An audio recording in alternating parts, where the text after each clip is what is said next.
I've always been mesmerised by the intrepid men and women who leave the safety of the harbour to take on the force and power of the ocean, circumnavigating the globe, often completely alone. Those remarkable yachtsmen and women faced vast and varied challenges, and it's almost a picture of our voyage through this life.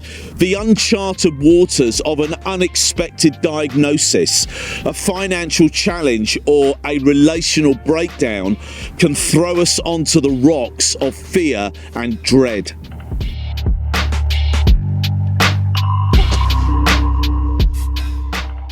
It's pretty natural, of course, to panic during a shipwreck, whether that is an emotional shipwreck, a relational shipwreck, or even a literal shipwreck out at sea. But here's the thing.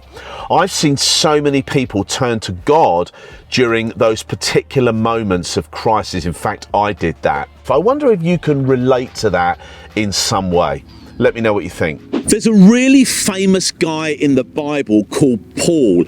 He's often referred to as the Apostle Paul, and he wrote nearly a third of the New Testament of the Bible, which is the second volume. It's the bit that covers the life and times of Jesus, and then the early years of the church after Jesus had died on a cross, been raised to life after 3 days, and then ascended back to heaven. Towards the end of the book of Acts, we find Paul proclaiming the good news of new life through Jesus Christ in the face of great opposition. And he ends up on a sea passage to Rome under arrest. The ship that he is on gets caught up in a terrifying shipwreck. But first, let's wind the clock back about 25 years and discover what happened in the life of Paul that caused him to end up on that ill-fated voyage across the Mediterranean Sea. What we're going to find out is this. Sometimes God can only get through to us when the ship of our life runs aground. Paul started out his life as a radicalized religious thug, terrorizing Christians and disrupting their gatherings. Not your average training ground for a life spent starting up, caring for and growing churches all over the known world at that time.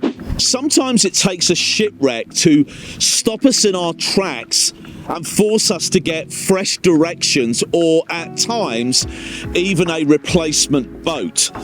God got through to Paul in the most dramatic way imaginable. He had what is often described as a Damascus Road experience. In fact, it was the original Damascus Road experience. It happened on the road to Damascus, and it's what every other Damascus Road experience is named after.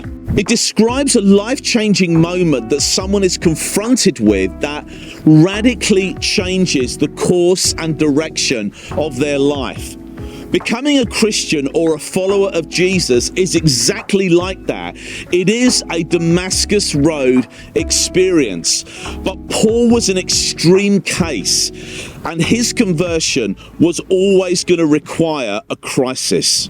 The Bible tells us that he was literally blinded for a short time in order that his eyes could be opened to what he was really up to and the kind of man that he had become.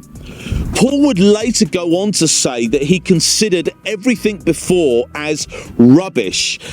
To be honest, that's a polite translation of the word, compared to his new life as a follower of Jesus, as a Christian. He seemed to face continued opposition to the gospel, the message of Jesus that he communicated.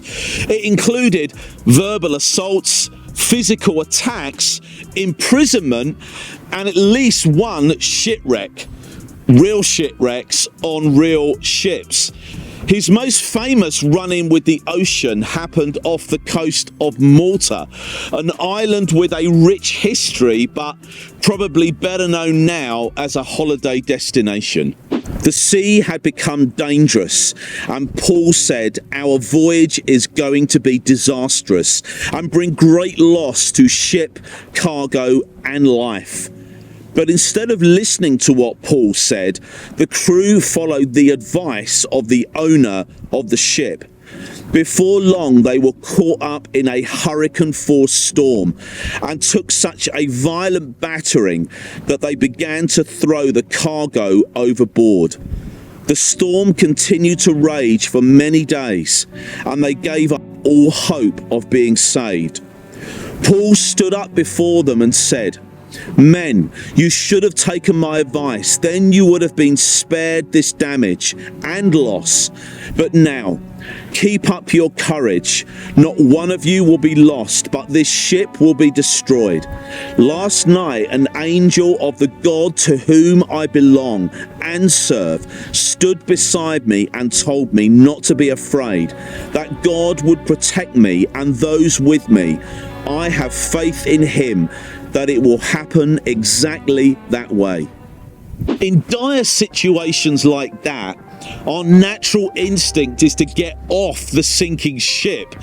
But Paul trusted in what God had said to him. He knew that ditching the cargo was not going to be enough. Even the lifeboats were not going to save them. The shipwreck had to be endured, but God was faithful to his word. Not a single life was lost. All 276 people on board survived. Sure enough, the ship was smashed to pieces by the waves and the storm, but the passengers and crew all went ashore on the island of Malta. To be honest, it was a reckless sea journey, and it should never have been attempted. The promise of God is that he will never leave us, nor will he abandon us. But often what that means is that he needs to rescue us or even salvage us from the wreckage of the bad life choices that we all make. Paul and the others did eventually set sail for Rome, the planned destination before the shipwreck, but it did take a replacement ship. Becoming a Christian is about recognizing that the ship that got us to where we are in our lives is not the ship that is going to get us to the end destination. We have to be prepared to turn away from our old life completely. We need another ship. We've got to start over.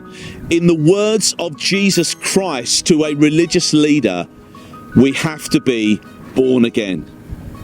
Paul once told a group of new Christians in Corinth that if they had committed their lives to Jesus Christ and were determined to live as children of God, then everything associated with their old life had gone, and now they had a brand new life with new hope and with new purpose. Paul was speaking from personal experience. That was not something that he had read in a book.